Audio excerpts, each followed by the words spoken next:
Espero hayan tenido todos un muy buen fin de semana, con mucho ajetreo, muchas noticias que comentar y dentro de las más recientes estaremos un poco tratando de analizar desde esta trinchera todo lo que acontece aquí en Puerto Rico. En la mañana de hoy estará con nosotros dentro de un rato el representante Eddie Charbonnier Chinea, quien preside la Comisión de Hacienda y Presupuesto en la Cámara de Representantes.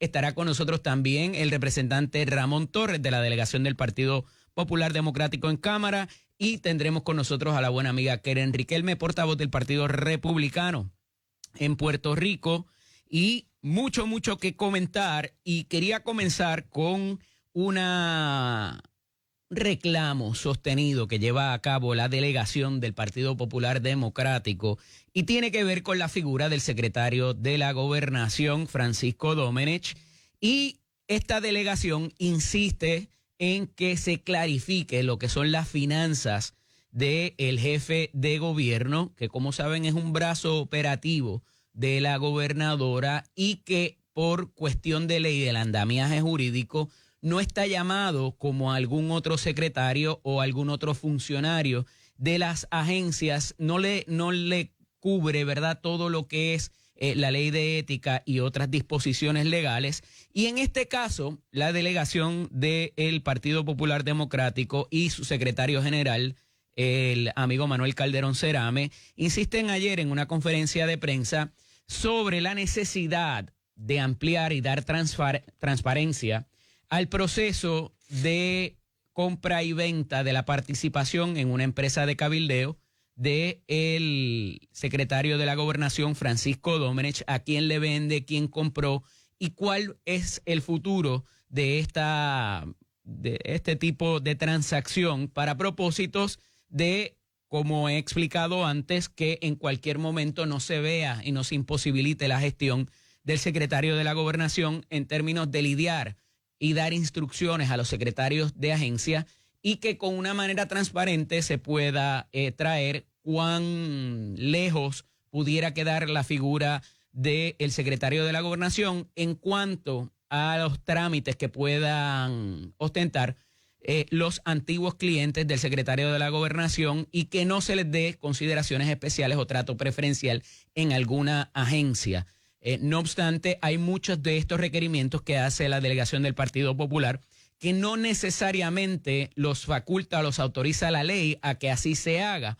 No obstante, por una figura de prudencia y de algún tipo de fiducia, pues se requiere al secretario de la Gobernación a que lleve a cabo estas explicaciones y que de una manera transparente pueda decir, mira, hasta aquí yo dejé la participación en la firma, ahora la está corriendo otra gente, y en caso de que surgiera cualquier transacción que involucre a un ex representado mío, pues yo voy a echar manos afuera y no necesariamente voy a garantizar de que se le dé una consideración especial si es que van a participar en algún proceso competitivo o ante los trámites en alguna agencia. Y a esos efectos, pues es que se pide esa explicación para que la ciudadanía tenga clara en términos de quiénes pudieran haber tenido o puedan tener el oído o también o que pueda tener el oído el secretario de algún ex cliente que haya representado en un pasado reciente o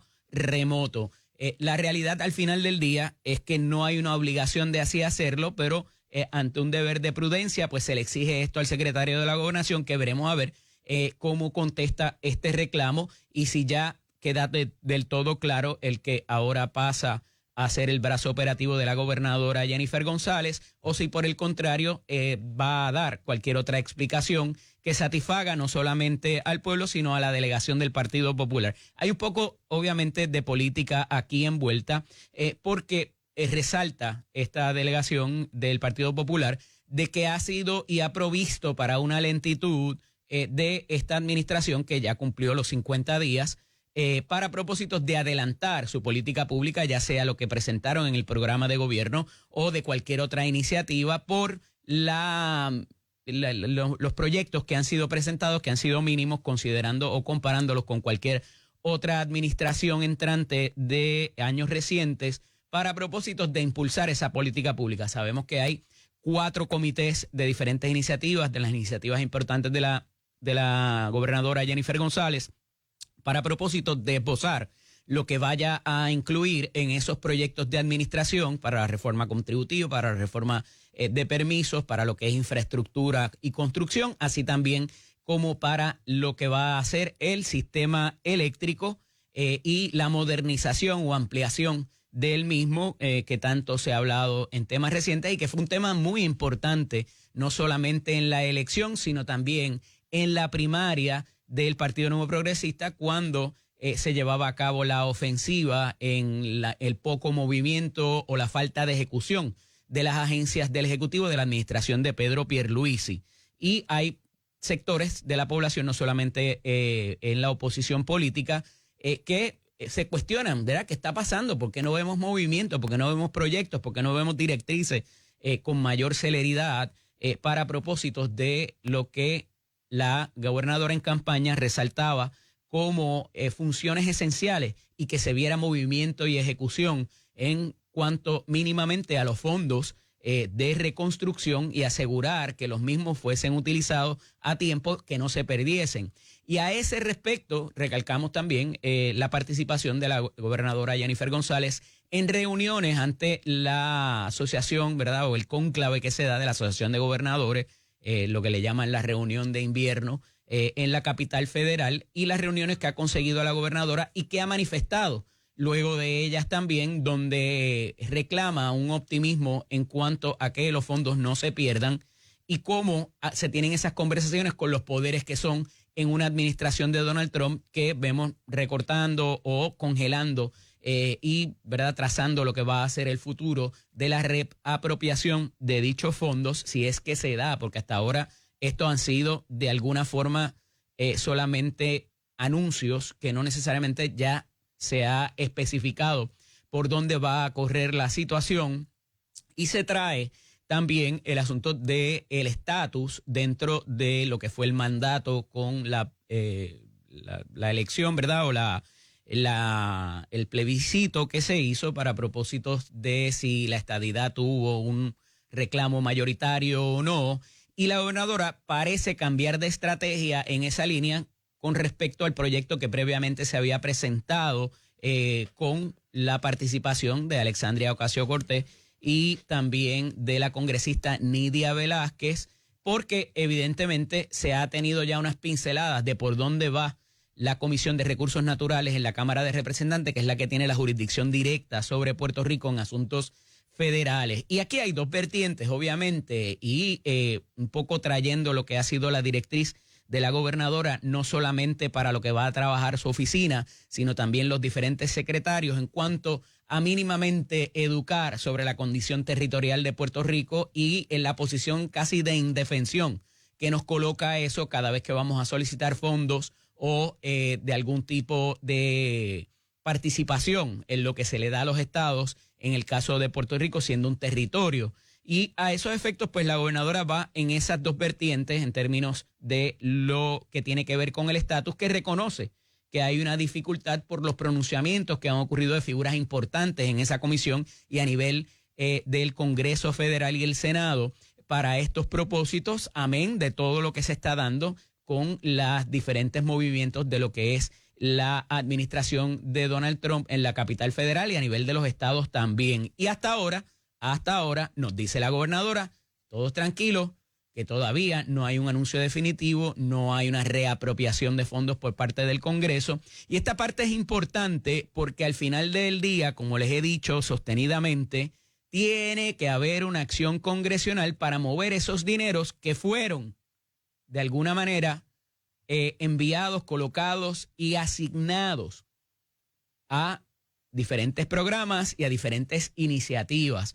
Y no solamente por las órdenes ejecutivas del presidente pudieran ser movidos. Pero, y esta parte es importante, vemos recientemente cómo el propio Congreso, hay que ver qué pasa, más bien en el Senado, hay que ver qué pasa en el Congreso después, ya se ha concentrado por lo menos una cantidad significativa de dinero, 340 mil millones de dólares, para agilizar las propuestas de Donald Trump por parte del Senado. Hay que ver qué pasa en la Cámara, porque obviamente con la definición que existe y un poder tan contundente del Partido Republicano hasta ahora, y les he dicho que más allá de lo que está pasando en las Cortes para propósito de las políticas de Donald Trump, que ha habido recientemente uno que otro revés, el poder congresional, el poder del legislador, la facultad, pudiera parecer que está siendo usurpada por estas directrices ejecutivas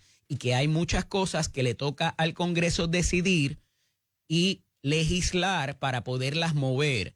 Pero hasta ahora es una parte importante y es un logro importante para las políticas de Donald Trump el que el propio legislador diga, mira, ¿sabes qué? Me parece bien lo que estás haciendo, aquí está el recurso de dinero. Y ya vemos una primera reapropiación de fondos que estaban asignados a otras cosas, a otras iniciativas demócratas, donde se reapropia, el Congreso le dice, mira, me gusta eso de las deportaciones que estás haciendo, aquí están los chavos para que eso continúe. Y eso ha provocado otras cosas también, como unos despidos, no solamente en la alta cúpula de la milicia, sino también al director del ICE, que es la figura o la agencia que trabaja todo esto de las deportaciones y que hace los operativos y demás. Una figura que había sido nominada por el propio Donald Trump, pero a finales de la semana pasada le dijo, ¿sabes qué? No me gusta el ritmo en que estás llevando eso, deberían ser más las deportaciones, así que para afuera, para la calle, que venga el próximo. Y eso ha movido también la cúpula de estas agencias y hay que ver qué va a pasar con el Homeland Security y con otras que tienen jurisdicción y tienen participación en todo este tipo de las llamadas deportaciones y los operativos. Y con eso aterrizo nuevamente en Puerto Rico porque hay unas manifestaciones de la propia directora de Homeland Security en Puerto Rico de que muchos de los últimos movimientos y operativos obedecen a informaciones que se han dado anónimamente o confidencia, lo que se llaman confidencia. Mira, vete para este sitio, en esta empresa, en este local, en este sector, ¿verdad? Hay ciudadanos indocumentados, vete y búscalos. Y la misma Rebeca González, directora de Homeland Security Investigations en Puerto Rico, admite que se está dando ese tipo de participación ciudadana para denunciar focos de inmigrantes indocumentados y puedan agilizarse así esa inteligencia de los operativos de para dónde vamos hoy, para dónde vamos mañana, la semana que viene. Y lo vimos replicado en unas intervenciones que hubo en una empresa recientemente que tiene que ver con organización de eventos, donde hicieron unos allanamientos en búsqueda de conseguir a supuestas personas que tienen estatus migratorio irregular. Y esta manifestación es importante porque pudiera ir en dos vertientes, o detenerse o replicarse y con más contundencia sigan haciéndose esas llamadas para que propendan a las intervenciones y eventualmente a las deportaciones. Eso lo unimos también con un reclamo reciente de las autoridades federales donde dicen, mira, si te vas voluntariamente del país, puede ser que más adelante yo te dé break a que lo hagas de manera conforme a la ley. Pero si te tengo que intervenir, arrestar y deportar, no hay break. No puedes regresar para acá de ninguna manera. No importa si tus hijos, el resto de tu familia está aquí. Si tú no lo hiciste conforme a la ley, estás fuera de ella, voluntariamente sal y entonces más adelante hablamos. Es lo que están diciendo las autoridades federales, consono con el mensaje que se está llevando con esta agencia. No pelee conmigo. Esa es la directriz, ese es el mandato que existe de una nueva administración que viene, ¿verdad? Obviamente las instrucciones de las agencias federales para esos propósitos. En otro asunto, y un poco nuevamente aterrizando sobre Puerto Rico, se da una determinación del Tribunal Supremo importante para lo que es el asunto del sistema eléctrico. Y es que ya habíamos hablado acerca de esto, y es que Luma requiere y destaca que ellos han tenido unos logros significativos y que requieren de unas bonificaciones de acuerdo a lo que dice el contrato. Y el negociado de energía, dado la situación de los apagones y de otras instancias donde no necesariamente pudieran exceder las métricas, le dice, no, es que eso no es así. Y tú tienes que regirte por 1, 2, 3 y 4.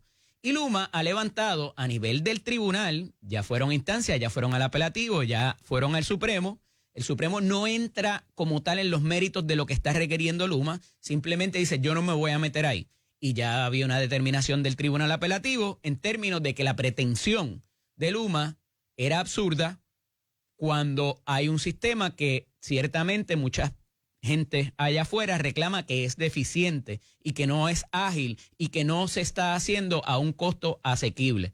Y entonces se levanta esta situación que dice, mira, yo cumplí con lo que dice mi contrato y el negociado de energía lo que hace es moviéndome la métrica cada vez más alta, distinto a lo que dice el contrato. Y por eso es que se ha traído consistentemente que el contrato de Luma es el problema, lo que se pactó allí, lo que se requiere de esa entidad y la fiscalización que pudiera haber, no solamente del negociado, sino de otra figura, como la Autoridad para las Alianzas Públicas o Privadas, ahora el SAR de Energía y cualquier otra que pudiera haber en el camino para propósitos de que se garantice un buen servicio, que se dé paso a la modernización también del sistema, que hayan la generación suficiente también para transmitir, porque de nada te sirve que los postes y los cables brillen, los transformadores, si no hay nada que transmitir o es menos de lo que se necesita, lo que necesita no solamente a nivel residencial, sino las industrias y las empresas también. Así que esta parte es importante porque pudiera dar por terminado esa pretensión de la corporación de reclamar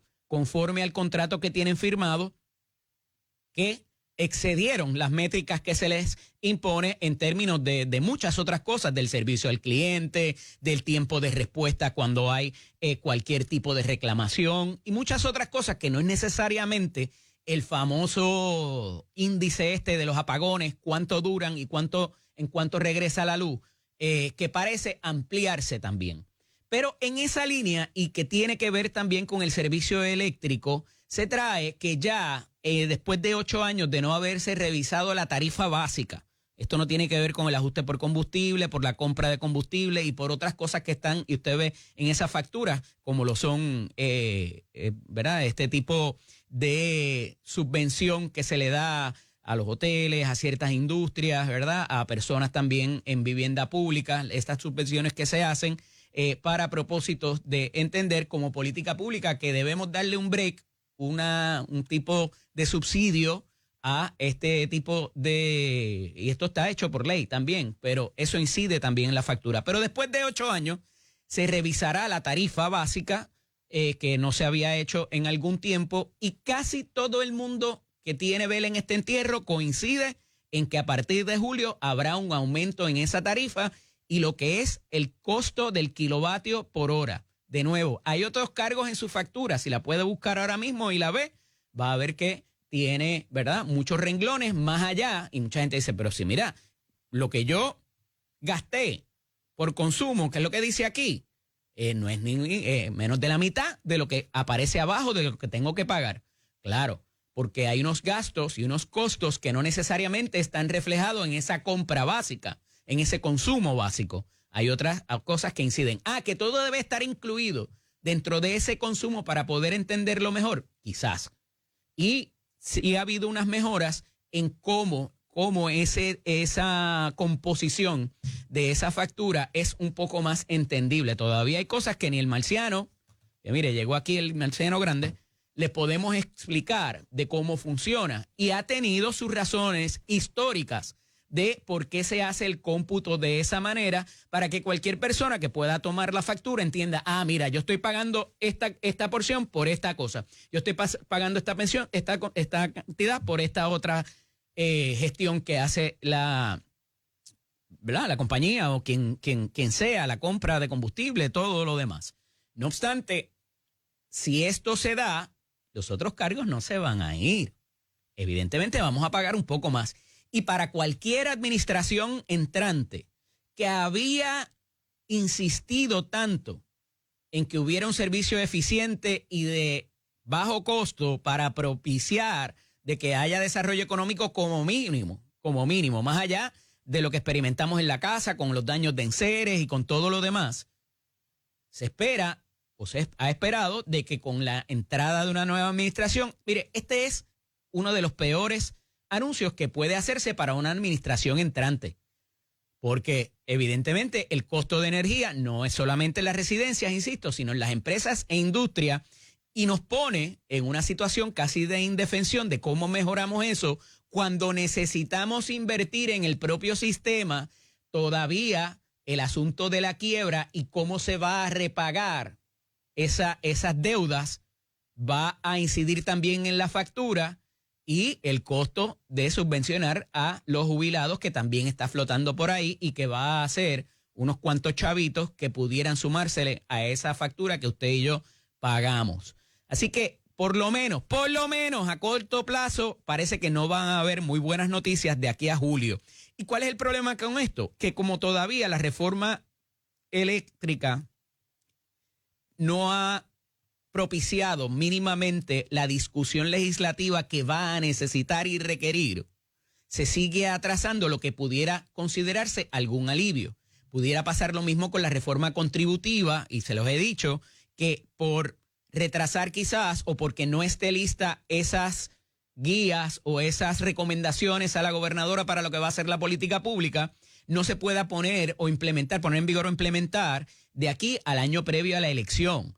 Entonces, todo este tipo, como les decía, todo este tipo de trabajo que se hace, mucha gente esperaba que se hiciera previo a la elección, cosa de que ya esas recomendaciones estuvieran listas y una vez la gobernadora juramentara el 2 de enero, pudiera ya mínimamente enviar esa pieza legislativa con los cambios que habría de sufrir más adelante y se pudiera comenzar esa conversación, ese trámite en la legislatura para lo que iba a ser el futuro político. Pero al nombrar los comités, una vez la gobernadora juramentó, ese proceso se retrasa. Y no pelee conmigo, de nuevo, esa es la naturaleza de la bestia. Porque de otra parte, empezar a enviar proyectos para la consideración de la legislatura sin tener todas esas recomendaciones pudiera causar también otro retraso adicional o políticas que no necesariamente estén conciliadas. Y ese es el peligro, por lo menos de los 2 proyectos que se enviaron ya a la legislatura, dentro de los 3 que ha presentado la administración, que después venga una recomendación distinta en cuanto a ese tema de estos comités que están trabajando. Con la reforma contributiva y la reforma de permisos y la de infraestructura ha sido distinto y se trabaja de otra manera, con otra estrategia, esperando por esas recomendaciones. ¿Cuándo pudieran venir las mismas? Parece que no hay una premura o no hay una necesidad, ¿verdad?, de que estas personas y de estos grupos ofrezcan ya las recomendaciones y convertirlas en el lenguaje legislativo para el trámite correspondiente. Eso es lo que hay hasta ahora. Cuando regresemos de la pausa, ya mismo vamos a tener con nosotros al representante Ramón Torres de la delegación del Partido Popular Democrático para hablar un poco con él. Como les dije, también va a estar con nosotros el representante Eddie Charbonnier para hablar de asuntos económicos y de ese alivio que pudiera esperarse para pagar las contribuciones, para el pago de contribuciones, y hablaremos también de los asuntos federales y lo que pudiera pasar esta semana con la reunión de la gobernadora allá en la capital federal y qué proyectos pudieran trabajarse o qué iniciativas para propósito de lo que va a ser el futuro, no solamente económico, sino político de Puerto Rico. Si hay espacio siquiera para hablar de eso, como está el horno allá, parece que no está para galletitas, y hablaremos en cuanto a eso también para ver cómo pudiera de alguna manera adelantarse cualquier iniciativa de las de Puerto Rico sin que se pierdan los chavitos federales, que son muy, muy importantes. Antes de irme a la pausa, tenía que destacarles el sujeto que vandalizó, escúchenme bien, las estructuras de los presidentes, las estatuas de los presidentes. Finalmente fue encontrado, causa para juicio, se expone a 3 años y costó 3 años de cárcel y costó $40,000 poder arreglarla. Se los dejo ahí, tienen que haber consecuencias. Esto es Nación Z con el licenciado de López. Está conmigo aquí, como todos los lunes, el buen amigo Ramón Torres, representante del Partido Popular en la Cámara de Representantes. Buenos días, Ramón. Buenos días, Eddie. Chero, ahí los controles, a todo el país que nos escucha a esta hora. ¿Cómo estuvo ese fin de semana? Estuvo en familia, por una situación familiar que tuvimos, ¿verdad? Mi sobrina tuvo una caída y tuvo que estar en el hospital, pero está todo bajo control. Aprovecho, si me lo permite, sí, cómo no, agradecer a todo el personal de San Lucas en Ponce y luego del pediátrico aquí en Río Piedras por el trato excelente a mi sobrina de 7 años. Oye, a veces una caída sencilla es una cosa más compleja, y eso fue lo que sucedió. Estuvimos en familia trabajando esa situación, pero gracias a Dios está todo en orden divino ya caminando bueno. la semana. Lo que pasa es que pues, no pudimos descansar lo que queríamos. Lo que hubieses querido. Lo que hubiese querido. Mira, Ramón, ayer se hace un pronunciamiento de la delegación del Partido Popular acerca de la transparencia requerida a Francisco Domenech como secretario de la Gobernación. ¿Tuviste oportunidad de participar allí? No, pues no participé sobre la ¿No? conferencia, ¿no? Pues tú tenías la situación, ¿verdad? En casa con la familia. ¿Quién estaba allí? Lo que pude ver fue la conferencia de prensa, vi al secretario general del partido. Y es un reclamo que se... A Manuel Calderón solito. Calderón solito. Bueno, yo lo vi en el podio solo, pero ciertamente al hacer la petición la hace a nombre de la delegación, la hace a nombre del partido completo, ¿verdad? Y todos suscribimos esa petición que hace el secretario general. Pero es una petición de transparencia. Yo creo que aquí tenemos que acostumbrarnos a que lo que se solicita cuando se solicita la transparencia es mejor desinfectante para cualquier tipo de sombra que pueda haber. Pero la realidad jurídica es que la ley no lo obliga a hacerlo. No lo obliga, pero nunca está de más dar de más, ¿verdad? Y yo lo he dicho. Siempre y cuando tenga un límite, porque también no vas a vivir la vida dando explicaciones. Por supuesto, y estamos empezando. O sea, el jueves pasado cumplimos 50 días de este gobierno, Así es. del proceso del gobierno. Ya La hoy, mitad de los 100 días. La mitad de los 100 días. Y pues ciertamente pues la petición que hace el Partido Popular yo creo que es más que justa. Claro, como mencionaste, tiene sus límites, no vamos a pedir la información personal del secretario, pero lo que preocupa más al Partido ¿Qué hay aquí Popular, detrás? ¿Qué ustedes quieren bueno, traer la concentración de poder en una misma persona. Nadie cuestiona, por lo menos yo no cuestiono el hecho de que la gobernadora haya delegado en él y en otras personas la confianza que tiene que tener. Yo creo que son unos nombramientos que ella está cómoda con ellos, pues que bueno, que sigan hacia adelante. Pero cuando uno concentra mucho poder en una misma persona, pues a uno le preocupa como minoría, como fiscalizador. Pero él tiene unos poderes distintos a los que ha tenido otro secretario o secretaria de la gobernación previamente. Porque lo que se dice es que aquí lo pusieron por escrito mediante una orden ejecutiva, pero que la realidad fáctica y empírica y en la práctica es que todos los secretarios previos han tenido el mismo poder porque pasan revisión sobre los contratos, las cosas de personal importantes también pudieran revertir determinaciones de los secretarios. Lo que pasa es que ahora está por escrito. Y en el pasado esa revisión de contratos era de un tope hacia arriba, ¿verdad? Ajá. Cuando los contratos pasaban de $1 millón, en este caso es completo. En este caso lo que se está solicitando es una información sobre unos informes que él debe someter. Y pues ciertamente, pues... ¿Qué informes que debe someter? El informe que se somete cuando te nombran, el nombre se me escapa, el informe que se somete a él. Pero al secretario de la gobernación le piden eso. Sí. Porque yo tengo entendido que cuando pasó el asunto de la pasada directora de la oficina de la primera dama, la hermana del gobernador, se le solicitaron unos informes y la ley no contemplaba para que eso ocurriese. En aquel caso, estamos hablando de Caridad Pierluisi, no era empleada de la Fortaleza. Ella donaba su tiempo, estaba ahí tipo ad honorem y por eso era que la ley no le proveía para que lo hiciera. Pero la realidad es que la figura de la Secretaría de la Gobernación, al ser un brazo operativo, lo que es el Chief of Staff... Sí, no existe por ley, tienes razón. No existe por ley. Y no pasa confirmación, ¿verdad? Hay muchas otras cosas, evidentemente, pues tendrá que responder el gobernador o gobernadora por lo que haga ese ser humano allí. Oye, mira, pero más allá de eso, ¿qué le requiere y qué no? Para dejarlo claro, ¿verdad? Tomemos, por ejemplo, para añadir a lo que menciona, la semana pasada se solicitó también que se difundió a través de un periódico nacional que la jefa de Prafa había dicho que por instrucciones de la Fortaleza no iba a haber comunicación con el comisionado residente.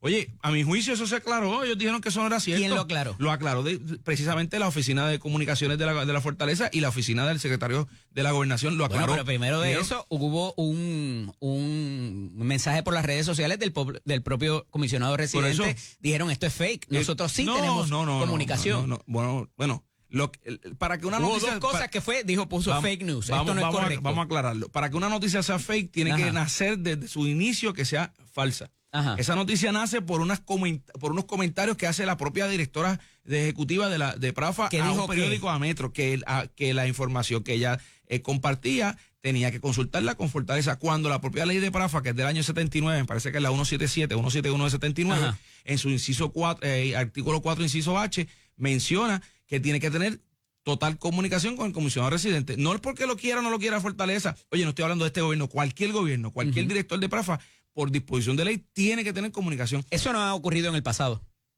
¿Cómo que no ocurrió? No ha Claro habido que la sí. mejor sí, relación entre sí, la oficina del comisionado residente pero y una Prafa, cosa, sabe. Oye, pero una cosa puede ser la relación, otra cosa tiene que ser la comunicación que tiene que existir. O sea, yo profesionalmente puedo tener comunicación con una persona, pero no tengo que tener relación particular con esa persona. Prafa no se creó para que fuera la piedra en el zapato del comisionado o comisionada residente. No, yo creo que no, son funciones distintas. Prafa se encarga del Ejecutivo en Washington y el comisionado residente es el representante ante el Legislativo. Son agencias oficinas que cooperan una entre la otra. Claro, esta agencia se crea en 79, la crea la administración de Roberto Barceló. Eso es lo que se supone que sea. La hubiese eliminado otra agencia. Eso es lo que se supone que sea, pero todos recordamos en el cuatrenio de Ricardo Rosselló particularmente los tiroteos entre Jennifer González y en ese momento Carlos Mercader y la figura de Manny también, el cabildero y todo esto.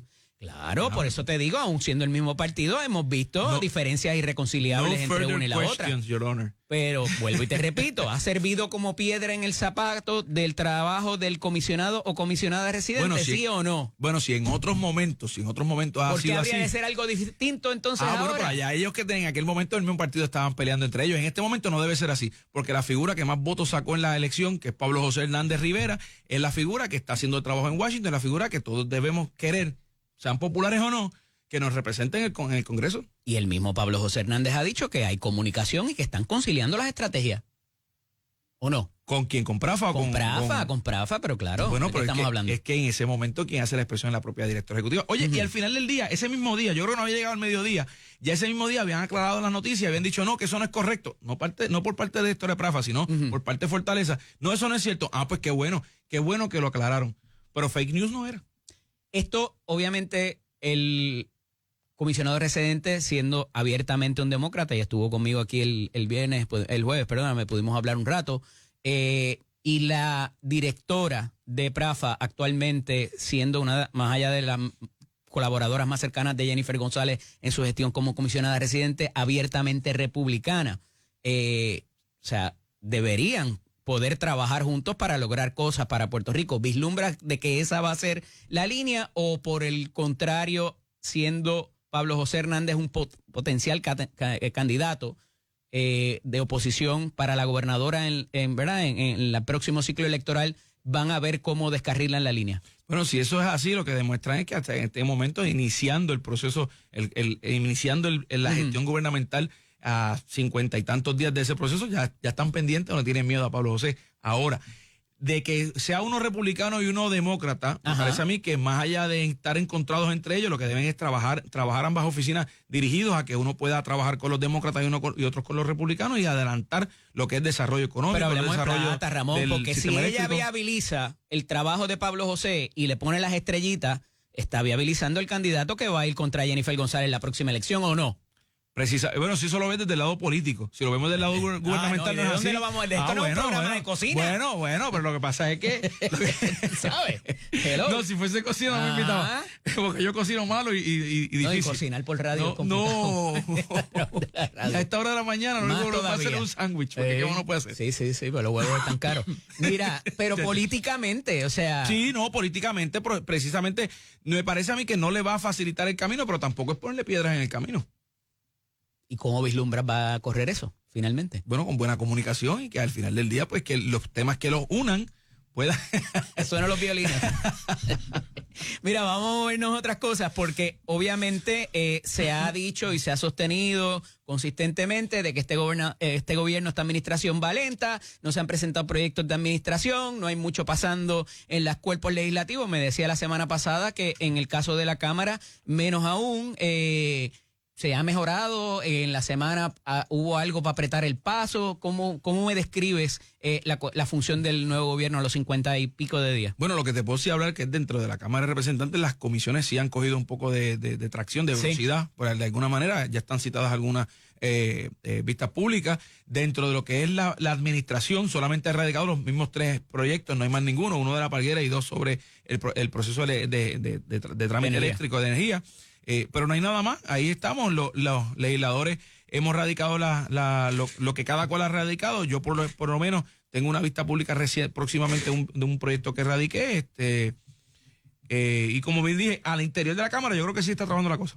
Mira, cuando regresemos de la pausa, quiero hablar acerca de esto de los videos, las grabaciones con audio y video en Puerto Rico. ¿Qué te parece ese asunto como medida para atajar el crimen? Esto es Nación Z con el licenciado Eddie López, hablando con el representante Ramón Torres. Y Ramón, antes de irme a la pausa, te decía, ha habido cierta controversia reciente por algo que pasó en un alquiler a corto plazo, en una instalación de alquiler a corto plazo, donde se grababa, había una cámara en un baño particularmente. Y de acuerdo a nuestro andamiaje jurídico, hay grabaciones que se permiten, hay otras que no, y hay unas que hay que notificarle a esa persona de que está siendo grabado.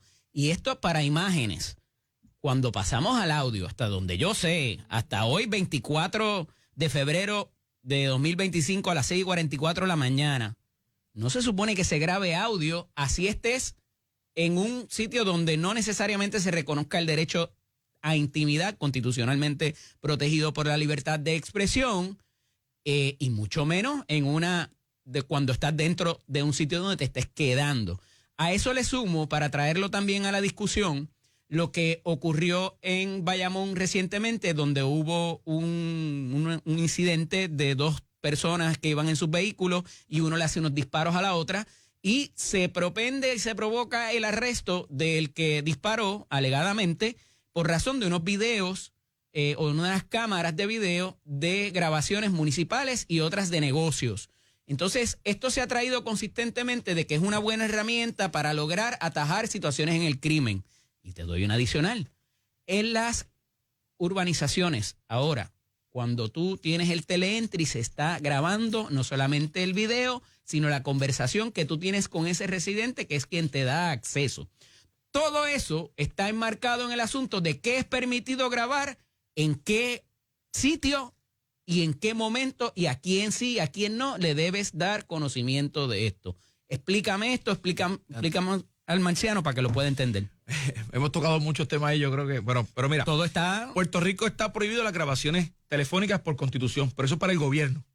Para las personas entre pares, ahí el Código Penal establece en el 168 y 169 prohibiciones de grabar video en lugares donde haya expectativa de intimidad, como en los baños, que es el lugar donde más expectativa de intimidad uno puede tener, ¿verdad? Los lockers y los sitios donde almuerza. Exactamente, y los probadores en las tiendas de ropa, claro, ¿verdad? Que llevan un poco, van agarrados de la mano con los baños. Por más necesidad que tenga ese comercio de hacer prevalecer, ¿verdad?, su seguridad y ahí no se puede grabar. Uh-huh. Así que eso yo creo que está servido en el Código Penal con la cosa de lo que pasó en Atillo. El que puso eso allí, pues ciertamente se pone a 3 años de cárcel según el artículo 168 del Código Penal. Ahora bien, lo que no está dispuesto en ningún sitio, porque como hablábamos fuera del aire, la Constitución de Estados Unidos no habla nada de las grabaciones, ni la intimidad, ni del derecho a la intimidad.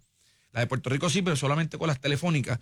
Lo han deducido, se ha extendido por el derecho a la asociación y a la libertad de expresión. Pero lo que no está resuelto en ningún sitio es qué pasa con esa conversación que yo tengo contigo en un público, uh-huh, en un parque, en una conversación que tengo por un teleentry con alguien, ¿verdad? Si esa conversación donde está grabada, donde es cualquier abierto, persona puede ver o escucharlo. Y donde tú tienes el control, de si yo estoy hablando contigo con Achero, decir, o contigo con Achero, decir, pues mira, me cayó la boca o bajo la voz, o nos movemos a otro sitio y podemos hablar más calmadamente, ¿verdad? O con una expectativa de intimidad más razonable. Pero no se presume de que yo sé que me están grabando y por eso cambiar la conversación.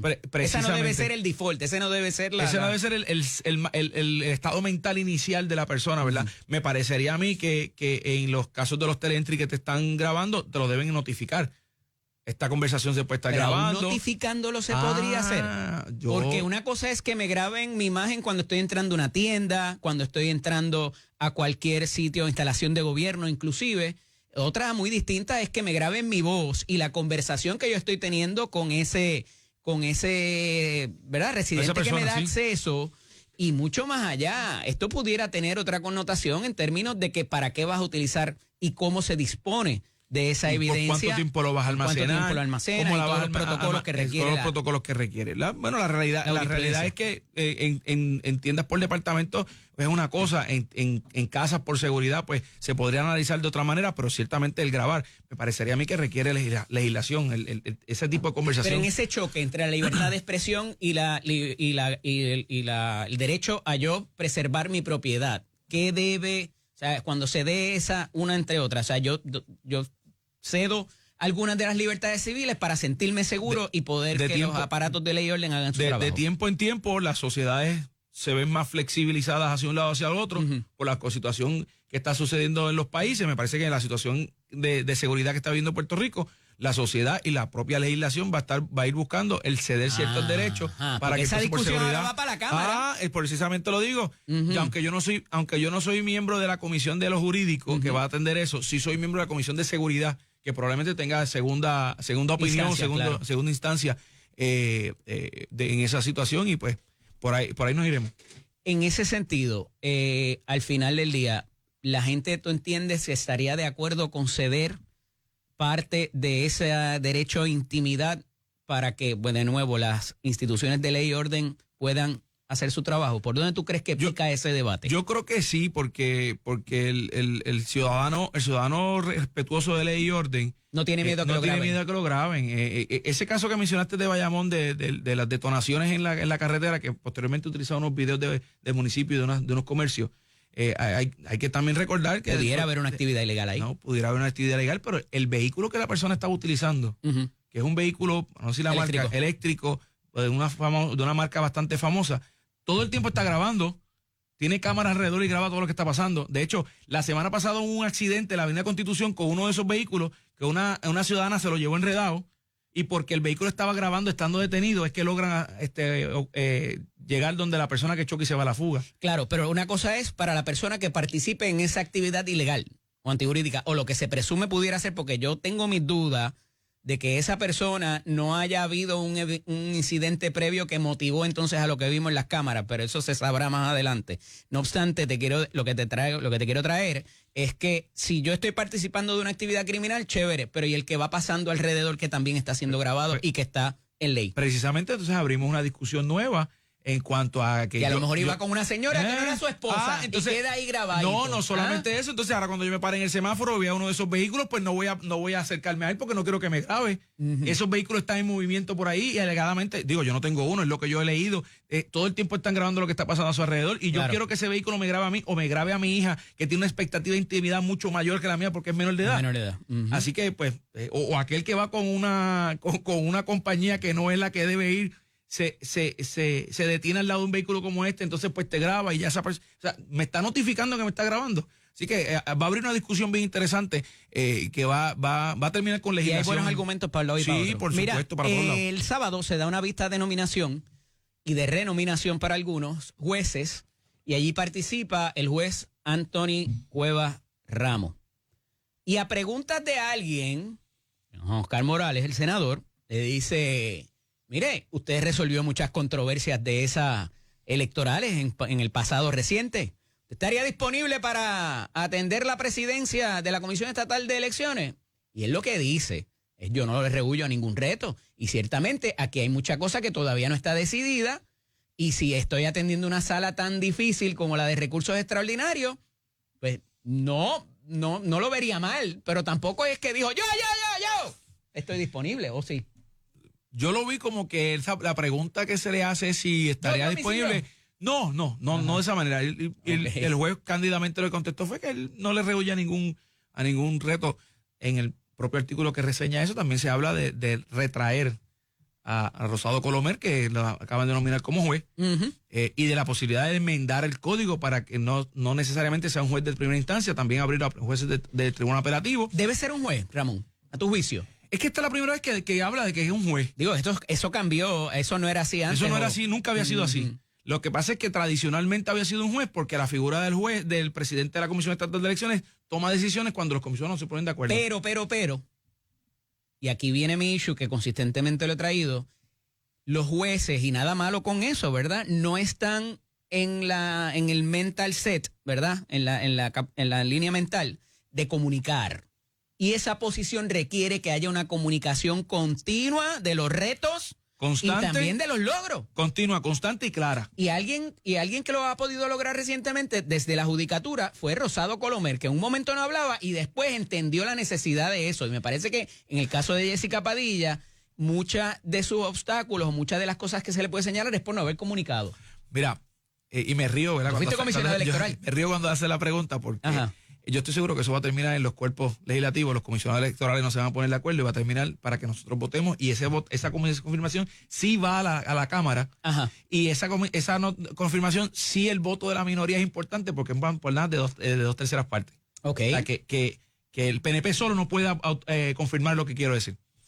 En ese sentido, como yo tengo voto ahí, no me gustaría adelantar criterio, pero sí lo que te puedo decir es que cualquier juez que vaya a consideración de la Cámara, hay algo que yo traigo a la discusión que probablemente otros no traen, y es que he litigado en muchos tribunales del país. Okay. Así que cualquier juez que nombren ahí, probablemente yo vi casos con esa persona. Okay. Lo que sí te puedo decir de Rosado... ¿Eso perpendiría que te tuvieras que inhibir? No, por lo contrario, que puedo tener un mejor cernimiento y un ejercicio de la discreción mía mucho más amplio porque vi casos con la persona que probablemente nombre. ¿Qué sería lo ideal para esa estructura? Y te voy a hablar con nombre y apellido.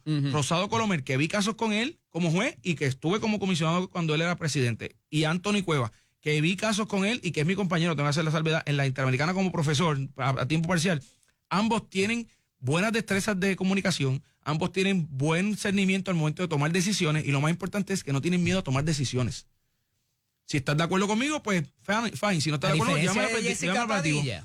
Lo que pasa es que al momento, y yo no estaba allí cuando Jessica Padilla era la presidenta de funciones, era la sub, pero ella no tomaba las decisiones, tomaba Rosado.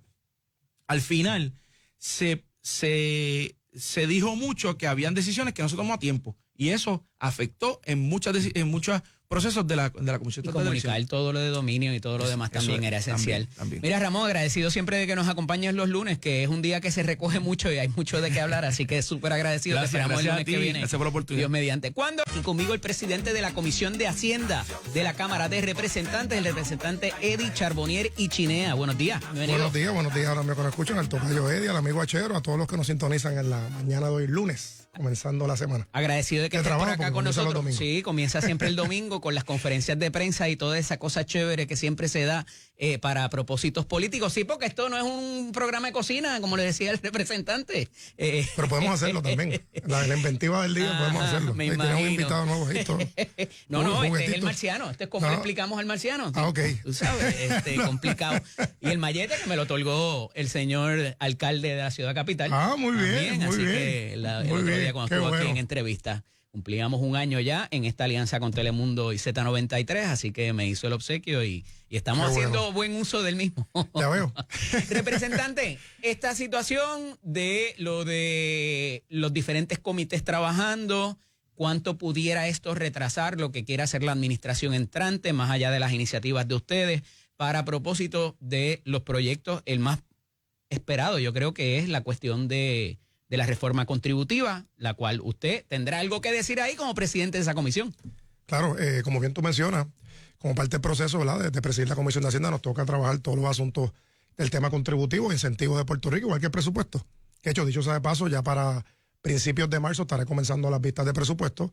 Eso es algo que, aunque ahora con la situación de la Junta de Control Fiscal cambió un poco, antes constitucionalmente había una manera de aprobarlo, ahora hay que esperar unos calendarios que establece la Junta, que ya se comenzó. Yo no voy a esperar que llegue el proyecto borrador, como históricamente se hace del Ejecutivo, sino que voy a comenzar desde marzo para que los legisladores tengan la oportunidad de ir preguntando y una vez llegue el proceso que el presupuesto nos llegue, lo que tenemos que hacer es balancearlo, ¿verdad? O revisar la información que sometí ante la Cámara de Representantes. Esa es la primera parte. En cuanto a qué fue lo que había en la plataforma de gobierno del PNP, que son las promesas de campaña de la gobernadora, versus ahora que ya estamos en función, habían temas básicos. El primero era la congelación del impuesto al inventario. Segundo era el Global Minimum Tax. Y tercero, la reforma contributiva. Para todas esas tres hay que legislar. Definitivamente, para todos. Okay. En el tema, eliminando el tema más complicado, que de hecho era el más complicado, que era el asunto del Global Minimum Tax. Ese asunto pues lo había adoptado inicialmente el presidente Biden y varias otras naciones a nivel mundial. Pero en la política, y tú has hecho muy buen análisis por la mañana, hay que establecer las fórmulas igual que en la matemática o en la cocina.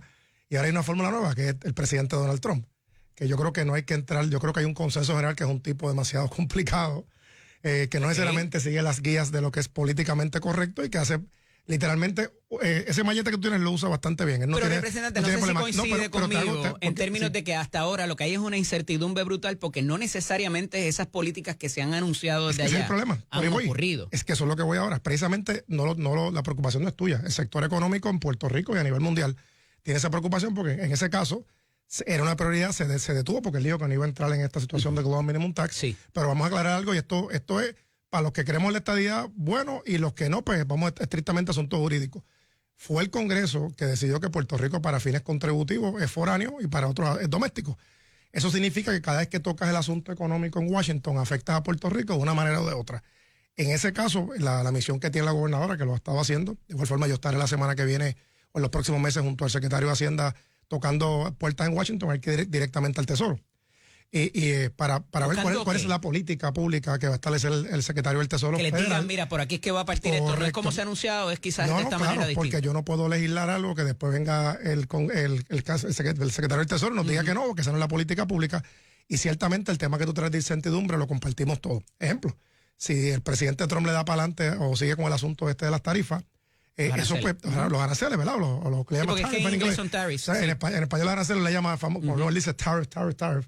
Eso puede afectar también a la situación aquí en Puerto Rico. Y hay una preocupación general de que qué es lo que él está haciendo allá y cómo nos afecta a nosotros. Eso es en el caso de Global Minimum Tax. Por eso es que hay cosas que, aunque muchas personas, y coincido, quisieran ver un poquito más de rapidez, hay cosas que no dependen necesariamente de lo que uno está trabajando acá y hay que manejarlo de manera inteligente y correcta. Y no necesariamente esto se esperaba tampoco para nada. Tener algún plan de contingencia, inclusive previo a la elección o previo a la juramentación de los cuerpos legislativos y de la gobernadora también. En ese mismo tema específicamente había un acuerdo de la mayoría de las naciones sobre el tema de los minimum tax. El presidente Trump no se había expresado necesariamente en la parte electoral, yo mencionó ya siendo presidente, sí que eso cambia la política pública. O sea, hay que hacer ajustes, los estados, en el caso de Puerto Rico, siendo territorio / colonia, pues mucho más difícil. El otro tema, que es el tema que ese es el primero que se va a estar trabajando, porque es el menos complejo, es la congelación del impuesto al inventario. La meta final es que se elimine totalmente. Eso es una situación que habían planteado varios los industriales y otros grupos profesionales, la Cámara de Comercio y un sinnúmero de comerciantes en Puerto Rico, que este impuesto que va para los municipios en Puerto Rico se congelara con vías a eliminarlo para que la gente pudiera traer más inventario a Puerto Rico. Porque el planteamiento que hacen muchos comerciantes, con toda la razón del mundo, es que ahora mismo si tú vas por no mencionar nombre, ¿verdad? Cualquier tipo de tienda, a buscar un producto, a veces no lo tienen disponible porque para evitar ese pago que se hace anual. O sea, no es un pago que se hace cuando usted lo compra. Así lo que expliqué, sí. representante de la saciedad. No, me encantó. Busquen, si hubiera un podcast, búsquenlo en YouTube. Ahí él lo explicó, usted lo explicaste magníficamente. Sí. Dicho eso, hay un comité de reforma contributiva que la gobernadora designó, en el cual tuvo la deferencia, y creo que es algo correcto para el diálogo legislativo, de invitar a la senadora Migdalia Padilla, que preside la comisión en el Senado y este servidor en la Cámara, como invitado del comité para poder tomar el insumo. Ese proyecto debe estar ya en las próximas semanas terminado. Tiene la congelación, y 2, establece un comité que va a presidir la gobernadora que menos, la congelación es por 5 años. Y antes de esos 5 años, ese comité tiene que presentar alternativas para la eliminación total del impuesto al inventario. Eso va a incluir, ¿verdad?, que los alcaldes tienen que buscar otras maneras de ingreso o mantener los 5 años congelados. ¿Por qué se congela y no se elimina? Porque hay que darle espacio a los municipios que puedan buscar otras alternativas y también tener una medición clara si en efecto eso está trayendo ¿verdad?, un efecto en la economía o no. Porque a veces hay cosas que se mencionan y después tú las cambias y el resultado no es tan como cuando se impuso el IBU, se dejó atrás los arbitrios, mucha gente esperaba que los precios bajaran. Eso no ocurrió. Por lo tanto, ahí tienen un ejemplo real. Por eso es que hay que balancearlo. Y ese proyecto, el comité que yo estaba participando, se reúne 3 veces por semana. Okay. Yo estaba viendo el comité, hay un grupo de primera, hay pasados secretarios de Hacienda, como Teresita Fuentes, como Senia Vélez, pasados presidentes del colegio de CPA, el propio secretario de Hacienda, el secretario de Desarrollo Económico, y este grupo, ¿verdad?, que es designado por la gobernadora, es para que cuando nos llegue la medida del Ejecutivo, que todavía podemos enmendar en la Cámara, ¿verdad?, igual que en el Senado, pero nos va a llegar un proyecto lo más transparente y lo más completo posible para poder ¿Cuán manejarlo. pronto se puede dar eso de tener el lenguaje legislativo para empezar a trabajar el trámite legislativo representante? Y si va a estar, porque a mi juicio, como estoy viendo la situación, pudiera entonces, porque después tienen que haber unos reglamentos y unas cosas, la implementación pudiera ser el año previo a la elección como pronto. No, en el caso del impuesto al inventario, pues ese es es más claro. rápido. Ahora vamos al tema que sí a todos nos interesa, que es la reforma contributiva. Correcto. Ese tema, pues sí, es un tema que se trabaja con mucho más tranquilidad, por decirlo así, con mucho... Y debo interpretar entonces que la congelación del impuesto al inventario se va a trabajar aparte de la reforma contributiva como un No, proyecto. totalmente. Ese va primero. Una vez ya el comité lo termine, que entiendo que serán los próximos días, se radica en la Cámara, no es un proyecto nuevo, así que por eso es que le damos al trámite rápido. Se había radicado en el pasado por varios presidentes, tanto el presidente Johnny Méndez en un momento dado, había uno de Tatito Hernández, que son los borradores que se están usando. O sea que no es nada nuevo. Por eso es que lo vamos a atender de manera rápida. Se llevará a votación para que la gobernadora lo pueda trabajar. ¿Para aprobarlo? Y claro, y que es política, ¿verdad? Parte de la plataforma de Y gobierno los del PNP. alcaldes no pierden ni un chavo, al contrario, ganarían un poco más por la venta de más productos porque tendrían más IVU. Así que, Totalmente. Oye, se mantiene lo que está. La discusión es sobre qué tasa van a y si utilizar. traen menos, pues también da Claro, menos. pues baja. Pero, o sea, no pueden decir que van a perder el ingreso porque es lo mismo que tienen ahora. Lo que tienen que es disciplinarse en el sentido de lo que va entrando, lo van manejando para administrar sus finanzas. La reforma contributiva, que ese sí es súper importante. Este es un tema que siempre se habla, ¿verdad? En todos los gobiernos. Los Rosselló, papá, han pasado a ver a gobernadores, pero este tema En los sí. últimos 4 ha habido reforma contributiva. Siempre se da, pero aquí lo que estamos buscando, y ahora, ¿verdad? Tenemos la Junta de Supervisión Fiscal, que hasta que lejos de verlo como un enemigo, tenemos que verlo como un aliado en muchas de las cosas que estamos trabajando en estos días, es que realmente se pueda dar un alivio a la gente. Sí. Históricamente, por falta de tiempo, porque hay gobiernos compartidos, los gobernadores optan, que fue el caso de Pedro Pierluisi, de dar una especie de incentivos o chequecitos que se quedan cortos. Porque aunque es bueno, no estoy diciendo que sea malo, ¿verdad? Es bueno, tú recibes tus 200, 300 pesitos tipo reintegro, pero es una sola vez. Y aquí lo que estamos buscando es que la gente que trabaja, o la clase, ¿verdad?, que lleva la carga principal, que son los profesionales. Productivos. Y principalmente la gente de 30, 40 años, la tasa contributiva es altísima, impositiva. En el caso de los que ganan más de $60,000 son 33%. Y súmale a eso el CRIM. Súmale, claro, el CRIM, el IVU, el Seguro Social, está grabando etcétera. casi el 40% de ese ciudadano. Gracias. Y eso es totalmente, y en otros son 25%. O sea, cuando tú ves eso, queremos que la gente en su cheque quincenalmente tenga ese alivio. Y ese alivio se va a traducir, conociendo nuestra cultura puertorriqueña, en más gastos en la economía. O sea, tú le pones más chavo a la gente en el bolsillo, son dinero que la gente va a comenzar a remodelar su casita. ¿Y qué a salir tendrá más. que decir la Junta de Supervisión Fiscal en ese respecto? Pues bien importante. ¿Estarían movidos a Desde que, ¿verdad? Me enteré que bueno, no hubo ponerse? hubo la comunicación desde noviembre que iba a presidir la Comisión de Hacienda. Inmediatamente me comuniqué con los asesores y directamente con las miembros de la Junta de Supervisión Fiscal.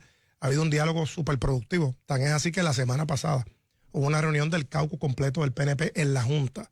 Eso nunca se había dado en la historia de Puerto Rico. Sí había ido los presidentes de las comisiones de Hacienda y los presidentes legislativos, pero no la delegación completa, a tener un diálogo real. Hay que contar con la Junta, esa es la ley. No, esto no es cuestión de hablar bonito, ser más patriota o menos patriota. Esta es la ley. Los últimos 3 contrapartes o quizás personas que han ocupado la posición que usted ostenta ahora han tenido excelente comunicación y cercanía con la Junta. Eso va a continuar, está teniendo buenas conversaciones y buena comunicación al punto de que se trabajen cosas antes de que veamos la oposición porque simplemente se les dejó fuera.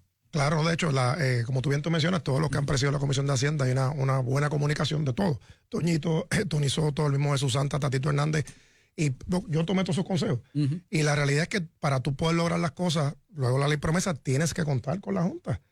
Pues tú puedes coger 2 caminos, o ponerte a hablar bonito y escribir poesía y ponerte politiquero. A fin de cuentas, la ley promesa prevalece y lo que prometiste no la vas a poder lograr. O trabajas como manda la ley, ¿verdad? Trabajando con ellos directamente, y algo que es prioridad para la Junta, pero hay que esperar que sucedan unas cosas, como es la quiebra en la final, ¿verdad? Que se logre finiquitar lo que es la quiebra eléctrica, porque de ahí vamos a saber cuánto dinero tiene el gobierno de Puerto Rico, porque mientras más beneficios sea ese acuerdo, más dinero las arcas del gobierno, más el gobierno puede darle a la gente.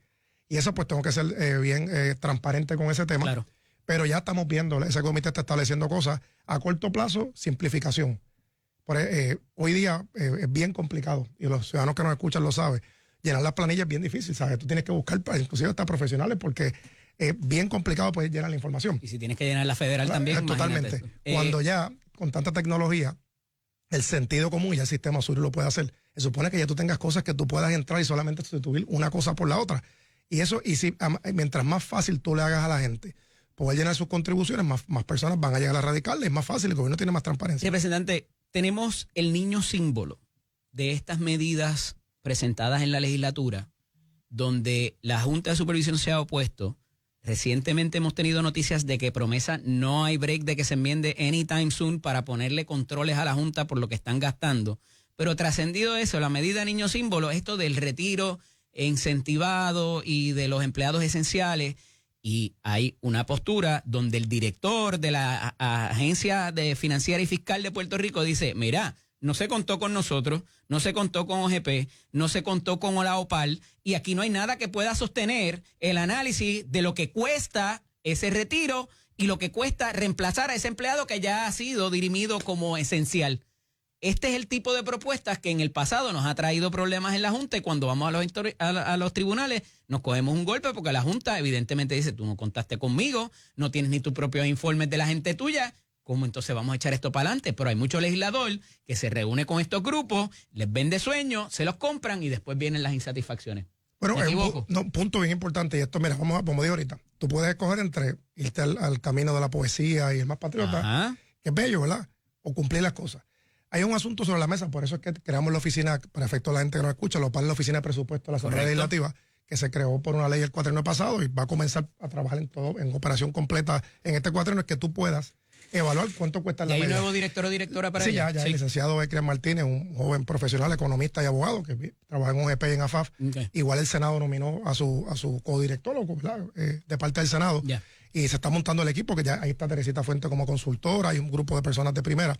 Yendo al tema importante, mira, y esto es algo que lo discutimos con la Junta la semana pasada y son situaciones reales. Una cosa es las aspiraciones que todos podamos tener, que son, ¿verdad?, bien intencionadas. Otra cosa es con lo que tú cuentas. Explicado en arroz con habichuela, una cosa es lo que tú vayas a hacer un viernes, un fin de semana, un jangueo. Y otra cosa es cuántos chavos tienes en el bolsillo. Que te lo permitan. Y vamos a hablar de la situación de Puerto Rico. Puerto Rico es, si fuera el tema del jangueo, ya tú no tienes tarjeta de crédito porque la explotaste, no tienes el pana que te va a prestar porque ya no tienes crédito, que es la realidad de lo que estamos ahora.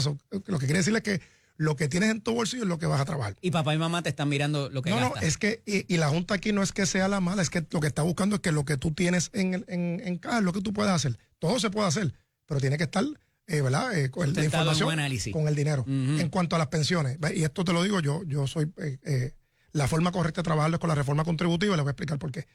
No importa el partido que usted sea, hay un caso, hay un acuerdo en el Tribunal Federal. Ni la gobernadora, ni la Junta, ni Eddie López, ni Eddie Charbonnier, ningún ley, nadie. Pues a menos que usted vaya al tribunal y convenza a la juez Swain, hay un acuerdo por 10 años que expira en el 2032.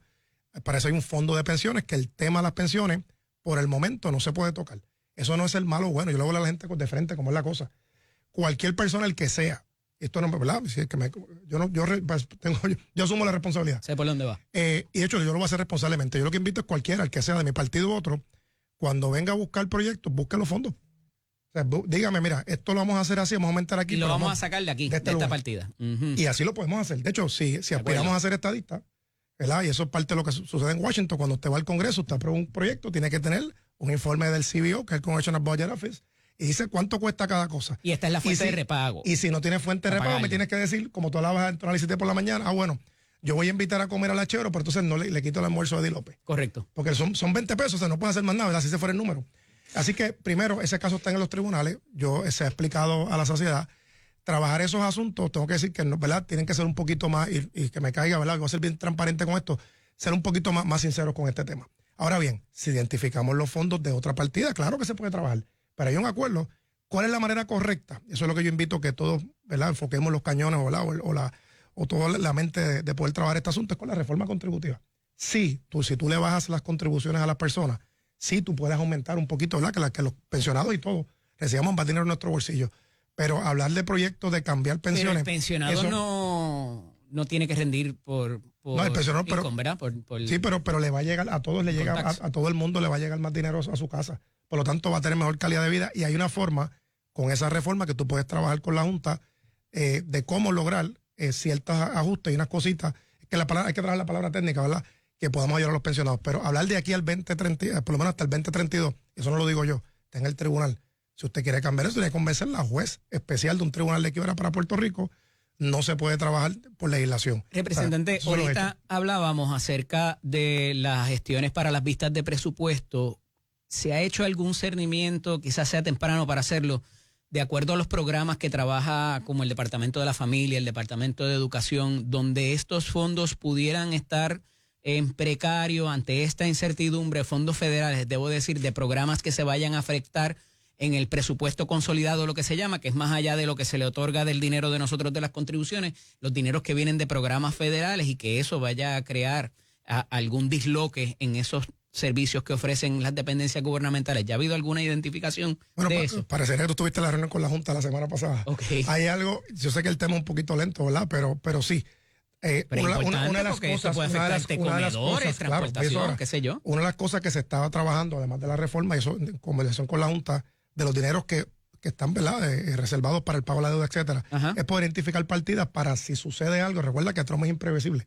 Un día se puede levantar y decirte, te voy a dejar los fondos y no hay problema, y otro día se puede levantar y decir que los va a quitar. Okay. Tenemos que desde ahora ir identificando si fondos estatales para poder hacer un match con los fondos que están a nivel federal, o si se perdieran algunos de esos fondos, cómo los vamos a trabajar. Ciertamente, en este cuadro más que nunca, la presencia de todos en Washington es importante. El ir a tocar puertas, porque el asunto de Puerto Rico y de los territorios, pues no lo miramos insularistas, vamos a hablar en términos reales. Muchas veces los congresistas desconocen cómo operan los territorios, los 5 territorios, en el caso, ¿verdad?, dentro del Congreso, y a veces legislan pensando, estoy ayudando a Puerto Rico, sí, y no saben que nos hacen daño. Correcto. En el caso de los fondos, tú explicaste muy bien, tiene que pasar por el mandato congresional, el relocation de los fondos, o reasignación, que es reapropiación, igual que en el caso de Puerto Rico. Yo tengo este fondo para este municipio, radico un proyecto, es lo paso a la legislatura quien le toca eso, vuelvo, insisto. Por eso es que ahí hay elecciones. Recuerda que distinto al presidente, que tiene elecciones cada 4 años, la Cámara y algunos senadores tienen elecciones el año que viene. O sea, que son los midterm elections, lo que se llaman elecciones de medio tiempo. Pero ahí nosotros no tenemos gente allí. No, pero allá, eso voy ahora. Ahí entramos de nuevo al asunto que la gente, a algunos le alegra, a otros les molesta, el asunto de la colonia, el asunto del estatus. ¿Ves que el estatus siempre tiene que ver con todo? Desde los asuntos económicos hasta los asuntos del Congreso. Al no tener representación con votos en Washington, hay que tocar puertas con aquellos aliados dentro del Partido Demócrata, dentro del Partido Republicano. De hecho, la gobernadora estuvo en el National Governors Association este fin de semana, que es importante porque tienen no tan solo los colegas gobernadores, los jefes de agencia y al propio presidente. Y créanme que un presidente como Trump, que sí sabe usar el poder de verdad, como el mallete que tú tienes ahí, tenerlo de bueno es lo mejor en este momento. Porque él tiene el poder de poder decidir esta medida sí, esta medida no. Y los fondos que están obligados ya no te los pueden quitar porque están los proyectos ya corriendo. Bueno, pero lo que está sobre la marcha hay que tener un poquito, no necesariamente. hay que tener un poquito de cuidado. Y ciertamente, como te expliqué al principio, yo no soy partidario del presidente ni de sus acciones, una persona que no necesariamente es políticamente correcto. O sea, que apelar al corazón de él no es la opción. Yo no soy proponente del miedo, ¿verdad? Y la incertidumbre muchas veces causa miedo, pero quiero hablar de la realidad para saber esa persona que se está levantando todos los días, representante, y que su hijo come el comedor escolar, recibe fondos del PAN, recibe fondos de subvención para su vivienda, recibe otro tipo de ayudas, ya sea por el Departamento de la Familia, el Departamento de Educación, por decir 2 de los muchos programas federales que hay. Cómo quizás pudiera afectarse cosas que ya hay en curso, y gente que no es que puede reducir su dependencia. A mí me molesta eso muchísimo. Hay que reducir la dependencia en los fondos federales, porque tú no vives de eso y no los necesitas para vivir. Eso es como el paciente de cáncer que dice, tú tienes demasiado dependencia en la quimio, hermano. Yo creo que todos dependen de fondos federales, porque las carreteras a la autopista reciben fondos federales, así que a menos que... Pero hay gente que lo necesita con mayor necesidad. Podemos partir de ahí. Todos en Puerto Rico. Claro. Yo no creo que hay nadie esa gente que puede sentir mucho miedo allá afuera ante esta incertidumbre. Ahí, por lo tanto, la comunicación del Ejecutivo a través de la oficina de PRAFA en Washington, de todos los que tenemos que ir allá a tocar puertas, es importante para comunicar lo correcto. Porque ciertamente cada vez que sale una noticia, y pasó hace unas semanas atrás, pasó con el tema del PAN. Se le el comunicado del presidente, inmediatamente tuvieron que contestarlo porque no fue Puerto Rico. Esto aplicó Pero los 50 estados. Mi pregunta original, representante. ¿Ya ha habido alguna certeza o alguna comunicación para traer certeza a lo que va a ser la conformación del presupuesto para el año 24-25? Sí, en ese tema ya, como te digo, ya en marzo, principio de marzo, vamos a estar comenzando las vistas públicas, viendo lo que se está presentando en cuanto a los ingresos, cómo vamos con las proyecciones. Pero de allá. En el caso de Washington, vamos a estar tocando puertas porque el problema es el asunto. Semana, correcto. Esta semana va a haber un viaje. Jennifer está allá, la gobernadora de Puerto Rico. La oficina de PRAFA va a estar más activa que nunca, precisamente por lo que te dije. Este no es el típico presidente que llega con una política y eso es lo que se da en los 4 años. Trump es un un político, un presidente que cambia de opinión básicamente semanalmente. Y no tan solo para que estemos claros, No es si parte de su estrategia, quizás. tiene corriendo a los estados también. O sea, no es un asunto, aquí el asunto ya no es si eres territorio o colonia. Los estados, los propios gobernadores gritaron cuando pasó lo del PAN. Pero porque recuerden algo, aquí hay dos asuntos cuando hablamos, y mucha gente lo critica, y eso es importante. Aquí hay gente que tiene necesidad, en Puerto Rico los estados. Pero si no lo quieren ver de la área necesaria, es un asunto económico. Las empresas también reciben dinero. O sea, que los agricultores, porque esto es un programa que está en agricultura para promover la agricultura otro buen en los ejemplo. estados. O sea, no, porque la gente siempre mira el lado, no, que hay gente que está recibiéndolo. Pero miren los agricultores en los estados, que eso es lo que, a ellos son los que se le compra. Representante, en los minutos que nos quedan, Pablo José Hernández dice que la estadidad nos costaría, que ya esa cantidad está evidenciada y que si es importante tener esa representatividad allá, el costo sería brutal porque no bajarían las contribuciones locales y encima tendríamos que pagar otros impuestos federales. Reacción de su parte. Una pena que un joven talentoso tenga una mentalidad tan arcaica y tan del pasado. Pero es realidad que nos costaría tener esa representatividad. Lo hemos discutido. La estadidad nos cuesta lo hemos discutido en las últimas media hora. Todo lo que nos cuesta es no tener representación en Washington, lo que nos cuesta a los veteranos. No tenerla. Claro que sí, absolutamente. No tienes representación congresional, no puedes votar por el presidente, no tienes persona en el Senado. Yo creo que este cuatrienio va a ser un buen ejemplo para que él, que considero que es una persona buena, ¿verdad?, reenfoque sus cañones al futuro y no esté mirando el pasado. O sea, el costo está claro. Mira lo que está pasando. ¿Hay posibilidad de mover la aguja en términos de estatus con este Congreso? Yo creo que sí, absolutamente. Oye, tú pensar, ninguna causa. ¿No quieren reformar ni promesa, representante? Ninguna causa. Los derechos de los afroamericanos, LGTB, las mujeres, ninguna causa tuvo un momento perfecto. Tú tienes que llevarle ya. ¿De acuerdo? Todos los derechos que tú vas a llevar, por el que sea, nunca te van a decir hoy es el día perfecto para que te aprueben esto. Tú tienes que mantenerte luchando hasta que lo logres. ¿Los resultados de la consulta plebiscitaria son óptimos para lograr y propiciar ese diálogo? Absolutamente, porque siempre la excusa que utilizaba la oposición era que nunca llegan al 50%. Ahora tienen más de 50 más 1. O sea que ya ese check en ese lado. Hay gente que dice que ganó por 49, hay gente que dice por 58. Los que dicen eso, pues entonces, pues, el ejemplo del propio comisionado, pues que enmiende su tweet cuando ganó las elecciones y se resta su votitos, porque si aplica una cosa, aplica la otra, ¿verdad? Importante. Pero, representante, sí, porque para un lado es malo, pero recuerden que con el mismo Sharpie que votaron por la estadía, votaron por él también, así que aprenda a sumar y restar también, métele el malletazo ahí. Gracias por estar con nosotros, representante, claro que sí, siempre saludamos. Llévatela, Chero. Ahora, la ex senadora Keren Riquelme, portavoz del Partido Republicano en Puerto Rico. Buenos días, bienvenida. Buenos días, Eddie, buenos días a los amigos en este sabroso lunes, comienzo de semana. Un montón de cosas pasando en el fin de semana. Ahorita hemos hablado de asuntos contributivos en su mayoría, por lo que se puede esperar que venga por ahí. El mercado el viernes se cayó, uno de los índices bajó nada más que 700 puntos, lo cual es una cantidad muy significativa. Y hay una reunión esta semana de los gobernadores, la reunión de invierno de la Asociación de Gobernadores, y que más allá de compartir las preocupaciones de unos y otros, pudieran haber acuerdos o pudiera ocurrir algo para tener certeza, senadora, en qué va a pasar con todo esto que estamos viendo de las movidas del presidente y de sus colaboradores cercanos. ¿Cómo lo ves? Pues mira, bien interesante. Esta reunión es como la culminación de algunas otras reuniones que ya ha habido. Interesante lo que pasó esta semana pasada con la gobernadora de Maine, donde el presidente le pregunta a ella, mira, ¿tú vas a cumplir con lo que nosotros estamos firmando en nuestras órdenes ejecutivas federales? Ella le dijo, no voy a cumplir, llévame a la corte. Ella le dijo, pues te voy a llevar a la corte. O sea, hay cierta tensión en los estados de que si no cumplo con las órdenes ejecutivas, ¿qué va a pasar en mi estado? Y pienso que hay una preocupación también grande entre los gobernadores en cuanto a los aranceles, Eddie, porque sabemos que todo va a subir y sabemos que también a la misma vez esto es una política de mano dura de si no haces lo que yo te digo, porque llevamos tanto tiempo esperando que trabajes con la frontera, que trabajes con todas estas situaciones del narcotráfico, pues te voy a poner aranceles. Y esa ha sido esa mano dura de trabajo. ¿Hasta cuándo esto va a durar y cuánto va a afectar a los estados? Yo creo que es uno de los temas principales que se va a estar tocando.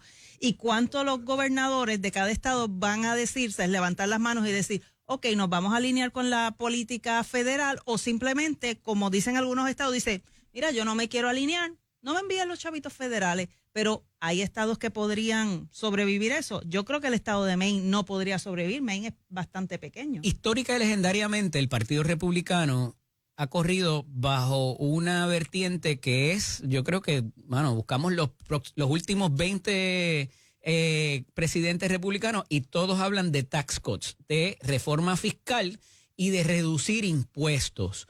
¿Eso pudiera de alguna manera, esto de las tarifas y de los aranceles, aplacarlo y que en el wash salga bien ese contribuyente? Que precisamente se está buscando de dónde recortar y de dónde aumentar. Una de las cosas, ¿verdad? Y muy triste para algunos empleados federales que han visto desde este fin de semana como que, mira, escríbenos por qué tu trabajo es importante, que eso también es otro... Todavía eso no ha quedado muy, si es un hoax, si es de alguna manera alguien que está haciéndose pasar por Elon Musk. Para los que no han leído sobre esto, hubo un correo electrónico junto con el que se le envió a cerca de 220,000 personas en el gobierno federal, que muchos de ellos estaban en etapa probatoria, eso tiene su connotación importante, pero se envió un correo electrónico a los empleados federales de que tienes que decirme qué hiciste la semana pasada productivo. Y si no contestas, 5 cosas que hiciste. Y si no contestas, se entiende que estás renunciando, es una renuncia implícita.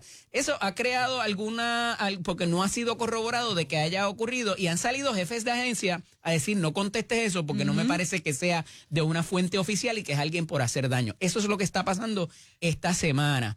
Pero vuelvo y reitero, o sea, pudiera salvarse entonces con una política adicional que tenga que ver con reducir impuestos para ese contribuyente, el blue collar, vamos, la clase media o la clase trabajadora que votó evidentemente y contundentemente por Donald Trump y sus políticas que anunciaba en campaña. Sí, la gente que votó por Trump, fíjate, siempre, como bien dice Eddie, es la costumbre del Partido Republicano cuando está en el poder, cortar muchas veces quizás divisiones dentro del gobierno federal o levantar los impuestos en algunas otras áreas comerciales para que entonces pueda bajar los impuestos a la clase media trabajadora, porque además de que es parte de la política del Partido Republicano, también ha sido una promesa de campaña. Correcto. Y las personas están ávidas, desesperados porque haya algún cambio económico para ellos, y siempre se dejó entrever que ellos iban a votar por alguien que pudiera ser un cambio significativo económico para ellos.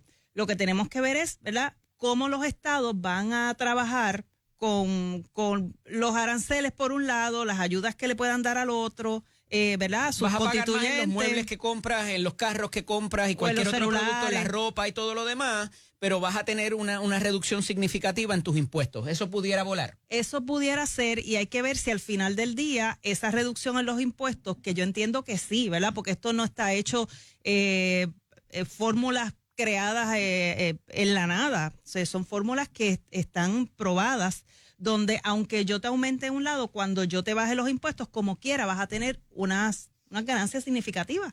Así que vamos a ver, ¿verdad? Y esto se aplica a cada quien, porque pues todo el mundo aporta diferente y las tablas son diferentes en cuanto a contribuciones, pero a grosso modo es lo que está sucediendo y lo que esperamos que ocurra. Y que esto también pues sea parte de lo que esté pasando en Puerto Rico, dentro también de las contribuciones. Esperemos que la reforma contributiva, aunque no estamos hablando de la reforma contributiva federal, sino de la estatal, de que lo que está sucediendo también pase lo mismo con los contribuyentes aquí en Puerto Rico. Hemos visto que parques nacionales, el IRS, Seguro Social, aquí hay dependencias de eso. Pudieran afectarse también empleados de esos servicios.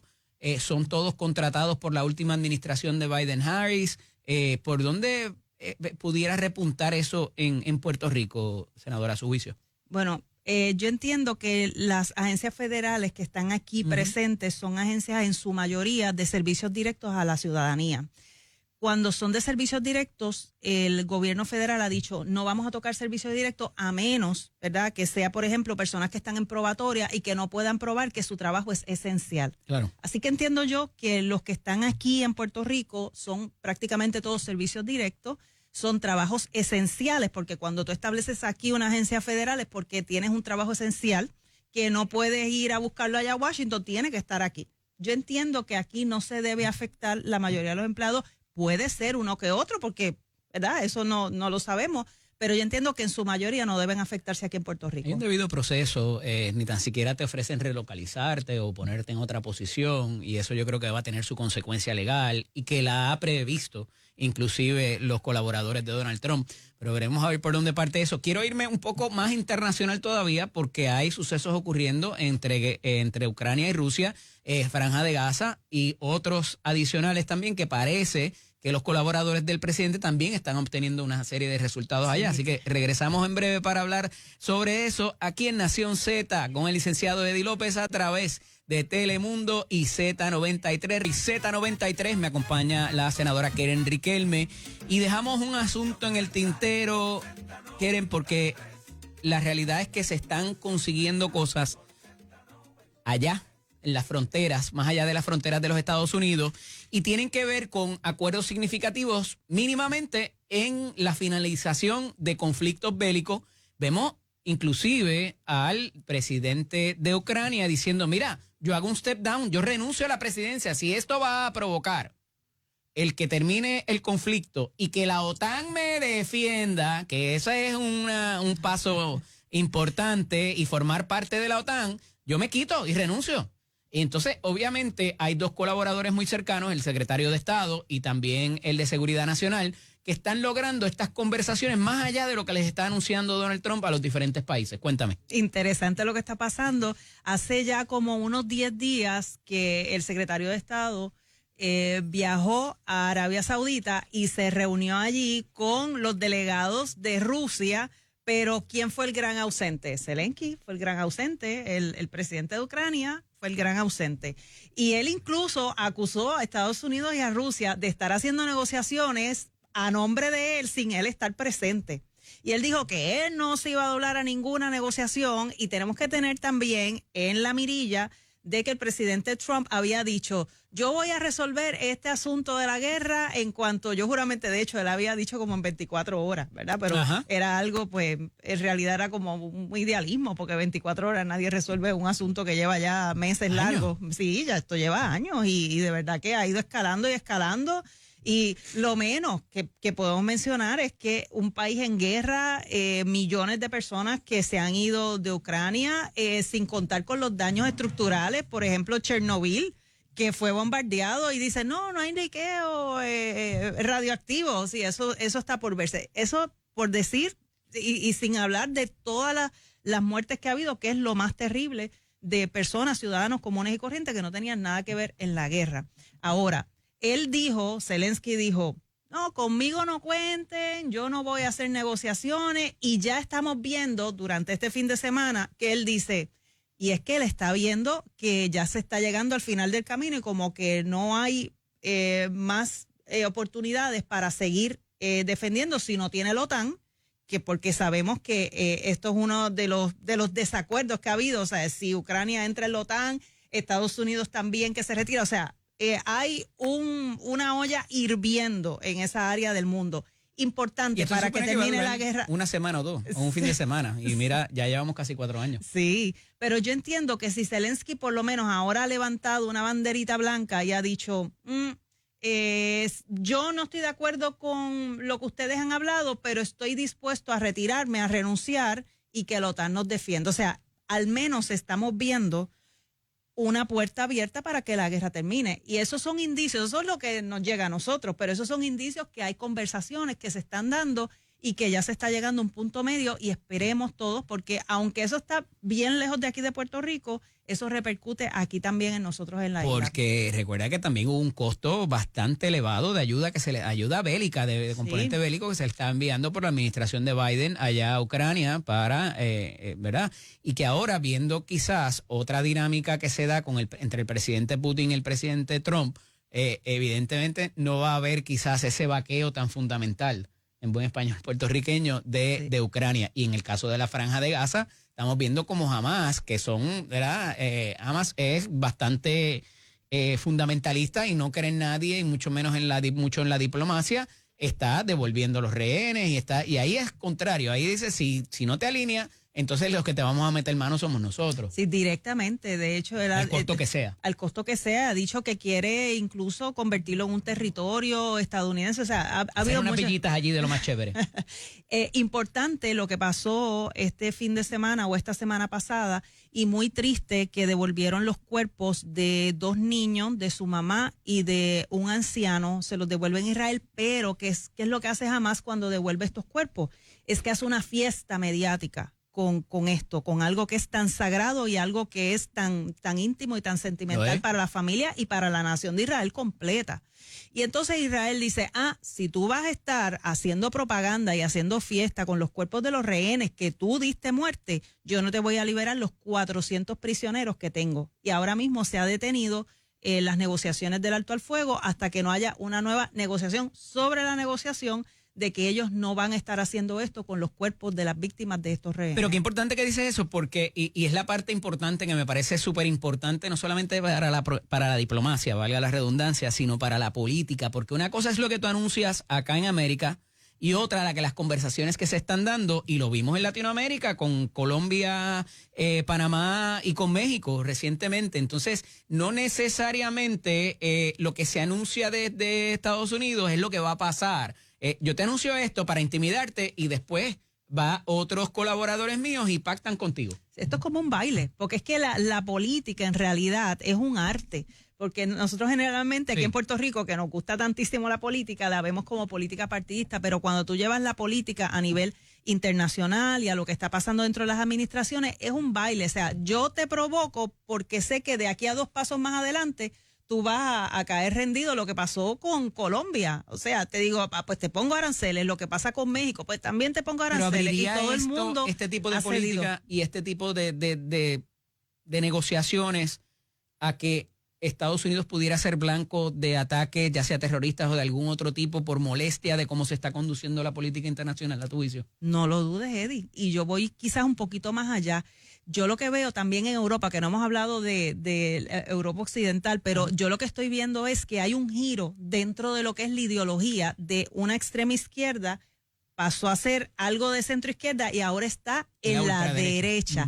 Quizás vemos, por ejemplo, en Alemania, que no se fue a la ultraderecha, se va solamente un poquito más a derecha, ¿verdad? Centro derecha, pero lo que está ocurriendo allá es que la gente, que eso era un grupo mayoritario silente, ahora está saliendo a la calle. Yo lo que veo es que van a haber confrontamientos allá y muchas veces lo que comienza allá se refleja también acá. Así que no lo dudemos. A veces es como que primero sucede allá, históricamente, no sé, y luego sucede en el lado de acá. Así que esperemos que no, ¿verdad? Porque no queremos ver ataques dentro de la nación americana, incluyendo Puerto Rico. Mira, tengo que pausar, pero en los minutos finales quiero hablar un poquito de la Comisión Estatal de Elecciones y cuál pudiera ser el futuro de eso desde la presidencia, porque tú conoces algo de eso, de las decisiones recientes, particularmente que tuvieron que ver cuando se fue a tribunales. A ver qué receta me das en cuanto a eso y qué debería ocurrir más pronto que tarde para que se pueda comunicar y se pueda trabajar eficientemente desde la Comisión Estatal de Elecciones. Pero no me abundo más porque de algo tenemos que hablar cuando regresemos. Esto es Nación Z con el licenciado Eddie López a través de Telemundo y Z93. A ver cómo se lo explicamos al marchallano. Importante. Regresamos en breve. Llévatela, Chero. Cuenta con este plan. Y estamos de regreso aquí para nuestros minutos finales del programa de hoy, aquí en Nación Z, donde vive la política, a través de Telemundo y Z93. Me acompaña la senadora Keren Riquelme. Keren, hubo mucha controversia judicial, quizás comparada con otros ciclos electorales, casos que terminaron y controversias en el seno de la Comisión Estatal de Elecciones. ¿A quién tú quieres más, Alicia Molina o a Jessica Padilla? Dios te bendiga, Eddie. Qué bonito lunes, ¿verdad? Se ha hablado de que, ¿verdad? De que hubo muchas de las controversias que llegaron al tribunal fueron innecesarias. Vamos a rehacer la pregunta, retomarla, ¿verdad? Porque evidentemente... Qué travieso, lo estoy diciendo, es travieso. Él sabe que él trae el tema porque yo estuve inmersa precisamente. Y de hecho por ahí anda el abogado mío, que ahorita vas a hablar con él, que fue el que sometió el caso en el tribunal. O sea, una serie de irregularidades, estoy hablando de la Comisión Estatal de Elecciones, una serie de dilaciones cuando, por ejemplo, que lo estábamos hablando ahora mismo en la pausa, cuando sometimos una revisión de la resolución que emite la presidenta de la Comisión Estatal de Elecciones, y no contesta, se va de vacaciones, no contestó, no dejó a nadie para contestar esa controversia. Entonces, una cosa es que tú quieras emitir tu opinión o que tu opinión prevalezca, y otra cosa es que no ejerzas tus funciones. Y yo creo que por ahí fueron la mayoría de los problemas en las dilaciones, o sea, no se tomaban decisiones, no se contaron con la opinión de la mayoría de los comisionados cuando se resuelven en las resoluciones con la opinión de la mayoría cuando están de acuerdo, y en vez de tomar la decisión por la mayoría, toman la decisión precisamente por el desacuerdo de la mayoría y no por el acuerdo. O sea, todo en contra de la ley, lo que se llama en términos legales tomando decisiones ultravires. Así que había que recurrir a los tribunales. Y ella se fue ahí. Yo creo que quiere más a Eliezer Molina que a Jessica Padilla, pero lo dejamos a su interpretación. Gracias, Keren, por estar con nosotros. Gracias, en la mañana Eddie, yo te quiero a ti. Amigos, hemos llegado al final del programa de hoy.